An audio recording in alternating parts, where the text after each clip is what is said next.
Today's a good day. What's good, YouTube? My name is Coach, and in today's video, we're going to be doing a deck tech for Skullbriar, the Walking Grave. I played against a subscriber with this commander deck, and people have been asking for the deck list. So the deck list can be found in the description below, as well as the link to the gameplay video where you can see this deck actually being played.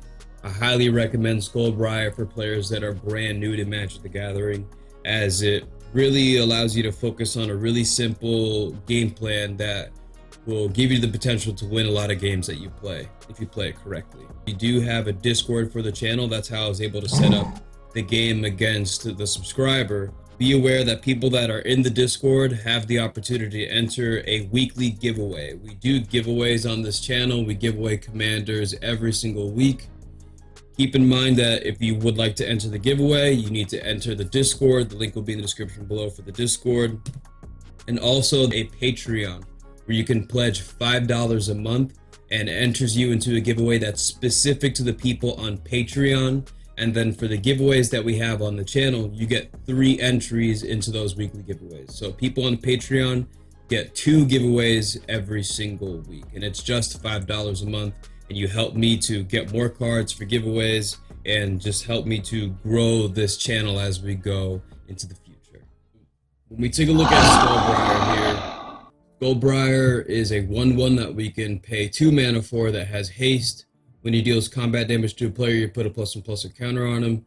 The key thing here being that Skullbriar gets to keep the counters that you place on Skullbriar, which makes him very powerful. And the fact that he's as buff as he gets is as buff as he always will be. Because our win condition is with commander damage, we need to keep Skullbriar alive as much as possible. So the cards that we have here are going to allow us to do that. We have a Mask of Avacyn, which gives him hexproof. Snakeskin Veil gives him hexproof.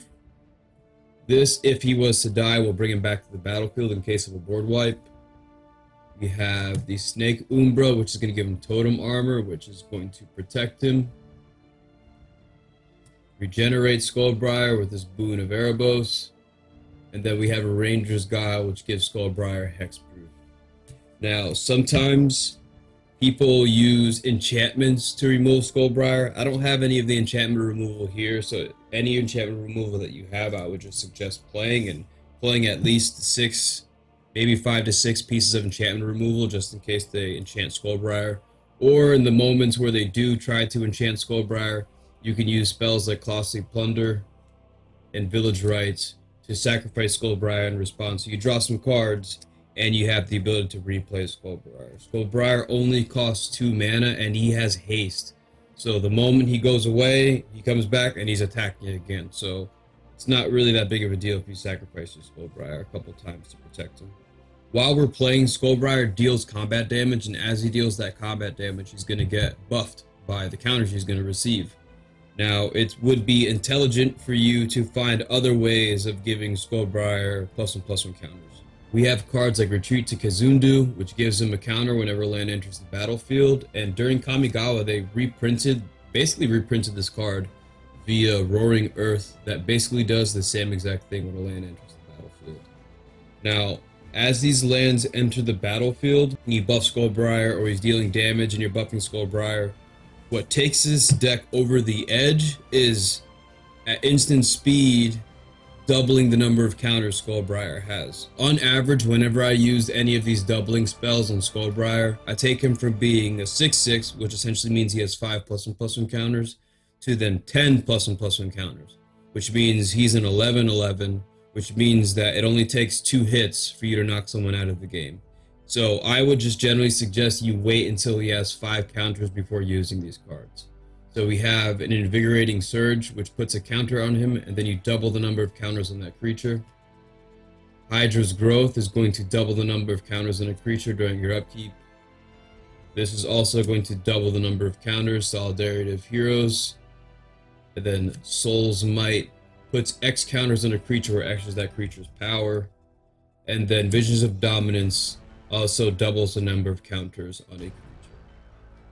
Now, because Skullbriar keeps counters, it doesn't specifically target +1/+1 counters. It's any type of counters. And during Ikoria, they created these cards that put keyword counters on creatures. So Blood Curdle puts a menace counter on a creature. The Bogbonder, which you can see in the game that I played, puts a hexproof counter. Void Beckoner puts a death touch counter. Fiend Bonder puts an indestructible counter.